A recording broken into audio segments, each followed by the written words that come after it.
제가 발표할 내용은 염성 장질환 진단 이후에 삶이 많이 변화되시는 부분에 대해서 좀 얘기 드릴 거고요.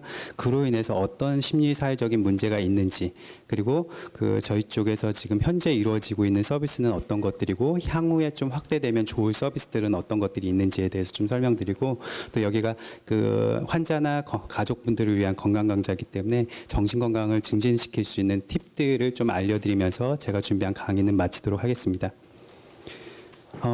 염증 장질환 진단 이후에 삶이 좀 어떻게 변화되셨나요? 그러니까 환자분도 많은 삶이 변화되셨을 거고 가족분들도 많이 삶이 변화되셨을 거예요. 예. 근데 이게 질병이 단순히 질병 치료로만 끝나는 게 아니고 또 질병 관리하는 진단받고 치료 과정에서 다양한 문제들이 발생합니다. 이런 것들을 뭐 심리적, 가족적, 경제적, 사회적 문제로 토탈해서 얘기할 수 있는데, 이러한 문제들이 질병 치료하는 과정이나 예후 이런 것들을 좀 다 영향을 미치기 때문에 상당히 중요한 요소라고 평가될 수 있습니다.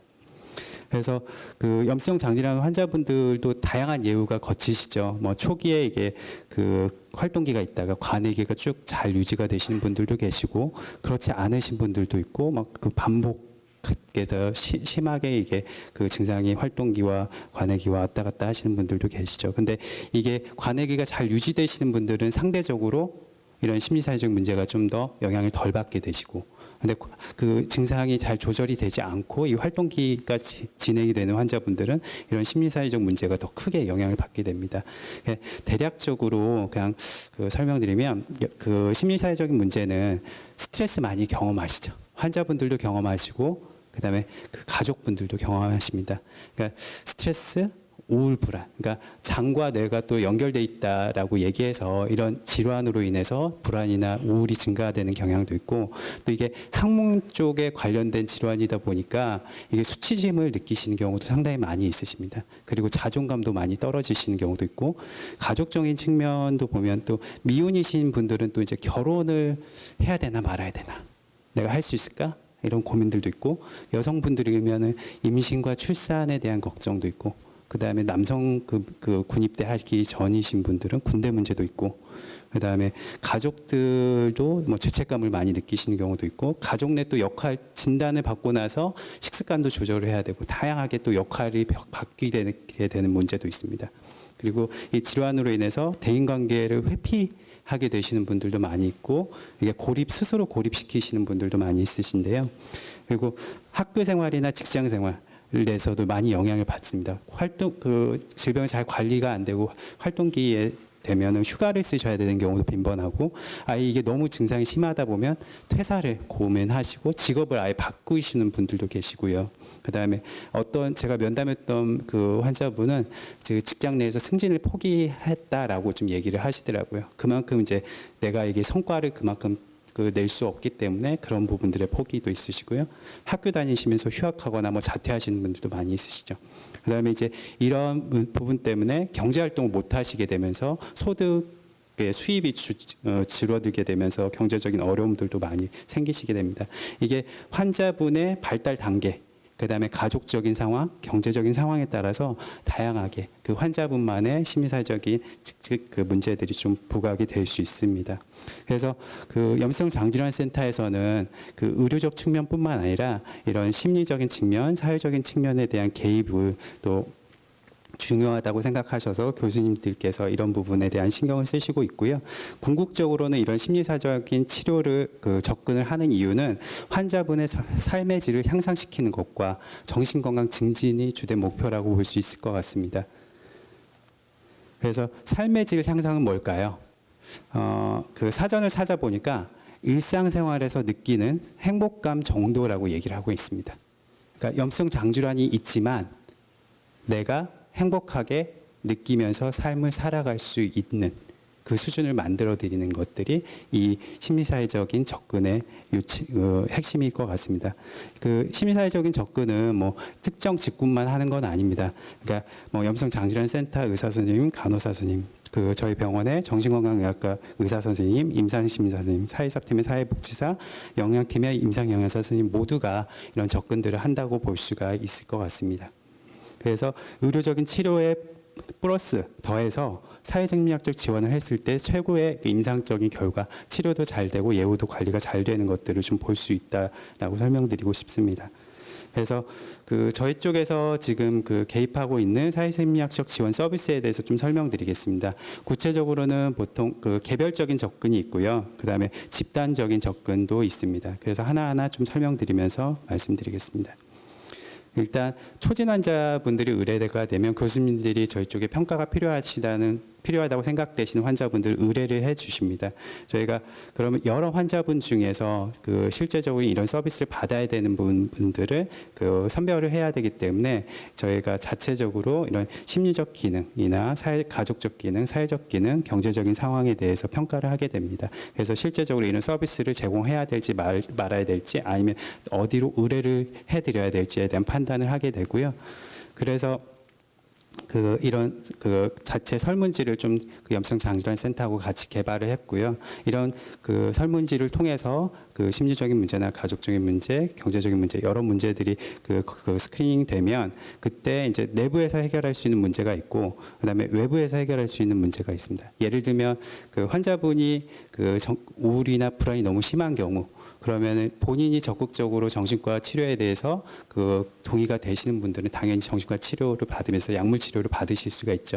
근데 이제 아직도 이제 정신과 치료에 대한 거부감이나 이런 것들이 있으셔가지고 못 받겠다라고 얘기를 하신 경우에는 다른 외부 쪽에 이런 사회심리학적 서비스를 제공해주는 기관들로 저희가 연계를 해드릴 수가 있을 것 같습니다.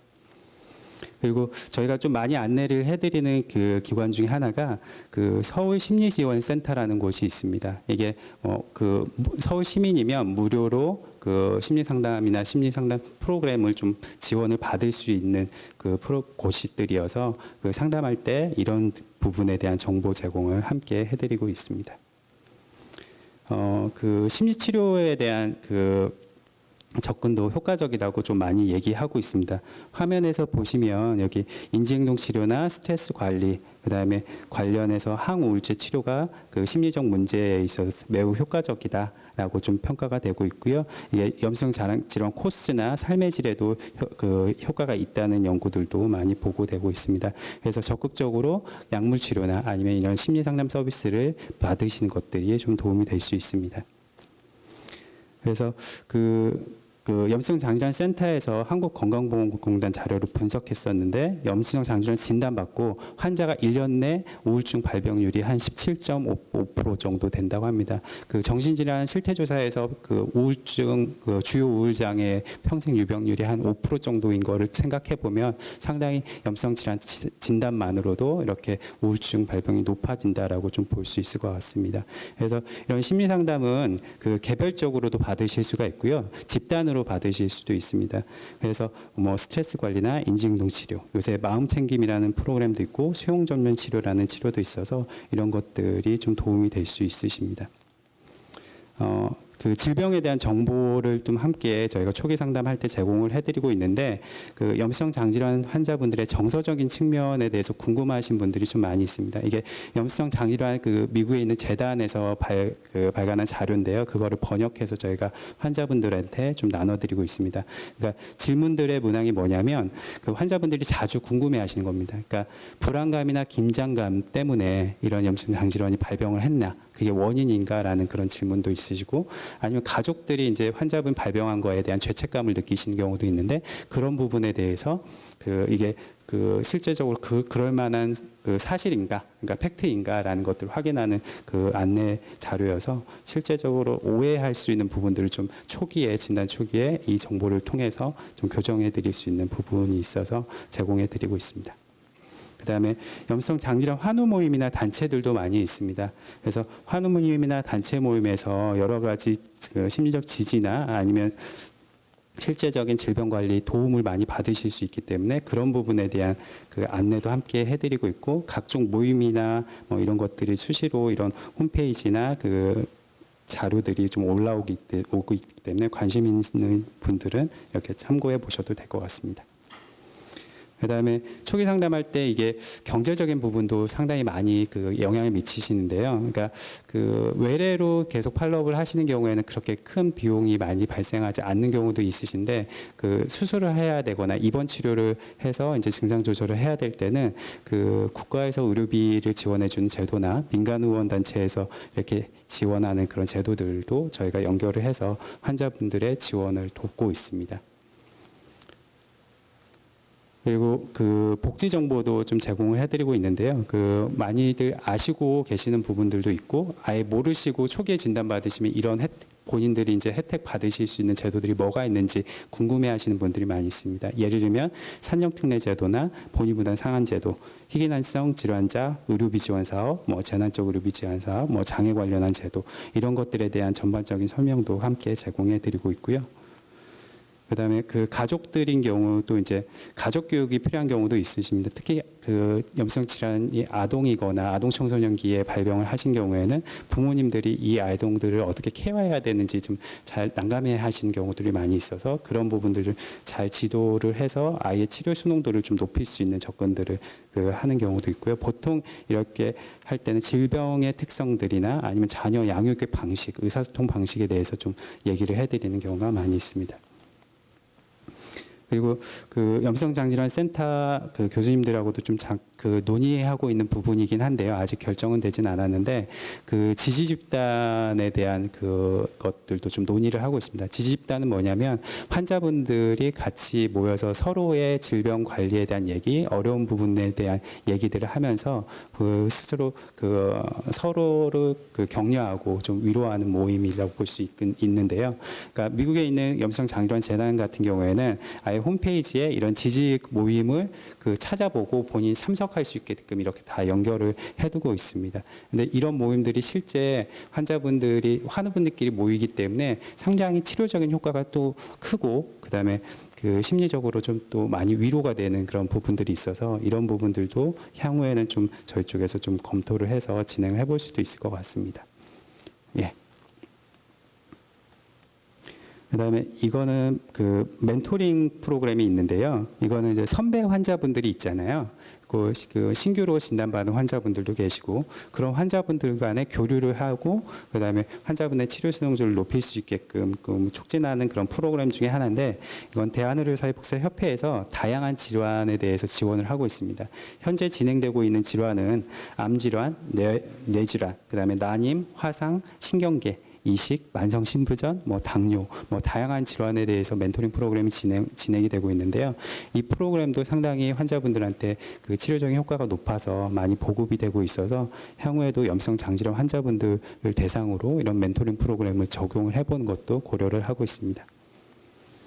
그다음에 염성 장질환 캠프도 있으십니다. 캠프는 그 질병 캠프들은 염성 장질환에서는 좀 국내에서는 많이 없긴 한데 외국 같은 경우에는 캠프들이 좀 많이 있는 것 같았습니다.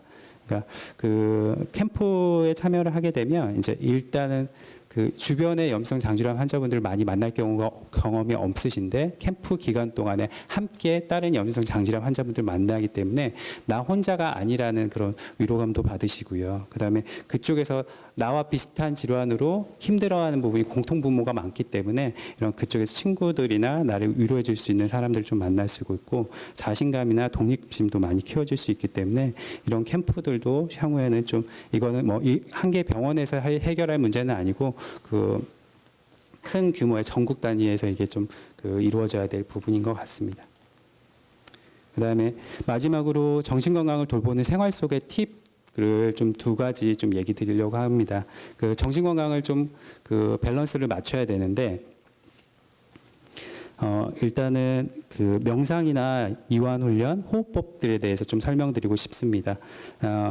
왜 이걸 설명드리고 싶냐면 스트레스가 좀 상당히 많이 있으시잖아요. 근데 스트레스를 받게 되면 사람들이 그 뭐 호흡이 빨라진다거나 아니면 땀이 난다거나 심장이 쿵닥쿵닥 거린다거나 이런 것들이 교감신경계가 활성화되는 상황입니다. 근데 스트레스 상황이 만성적으로 지속이 되다 보면 이 교감신경계 활동이 활성화되니까 이 그 반대편에 있는 부분, 부고경신경계를 좀 활성화시킬 수 있는 활동들이 이런 호흡법이나 명상, 그 다음에 이런 부분들입니다. 그래서 이런 부분들을 꾸준히 생활 속에서 실천하다 보면 그 밸런스를 좀 맞출 수 있는 부분이기 때문에 이런 부분들도 좀 고려를 해보셔도 좋을 것 같고요. 그 다음에 두 번째는 감사나 감사 표현에 대해서 좀 얘기 드리고 싶은데요. 그러니까 부정적인 측면에 대해서 많이 포커스가 되십니다. 내가 못하는 부분, 증상 때문에 그 힘든 부분 이런 것 때문에 초점을 맞추시게 되는데 내가 삶 속에서 그 감사한 부분을 찾게 되면 심신 상태가 편안해지고 또 긍정적인 부분에 초점을 맞추기 때문에 더 삶의 질이나 정신 건강이 좀 높아진다는 얘기들이 좀 있고요. 이 부분은 지선아 사랑해라는 책을 쓴 저자인데 맨날 화상을 입고 화상 치료를 받을 때 그 치료 받는 상황에서 작은 것들도 하나로 감사하다라고 표현을 하고 그런 것들 생각하는 활동들이 본인한테 도움이 됐다고 얘기를 하고 있습니다. 그런데 이러한 감사 활동이 염성 장질환 환자분들, 특히 만성질환 환자분들한테도 상당히 도움이 많이 된다라고 좀 보고가 돼 있고 이런 감사 활동, 감사를 많이 느끼고 있는 사람들이 우울증이 더 낮다고 보고를 하고 있습니다. 최근에 연구들도. 그래서 스스로 감사할 것들을 좀 찾아보고 그것들을 좀 생각해보고 표현을 하는 것들이 그 정신건강 증진하는 도움이 되는 방법 중에 하나라고 얘기 드릴 수 있을 것 같습니다. 네, 지금까지 사회심리학 서비스에 대해서 좀 설명드렸고요. 앞으로도 염성 장질환 환자분들을 위해서 많이 노력하겠습니다. 감사합니다.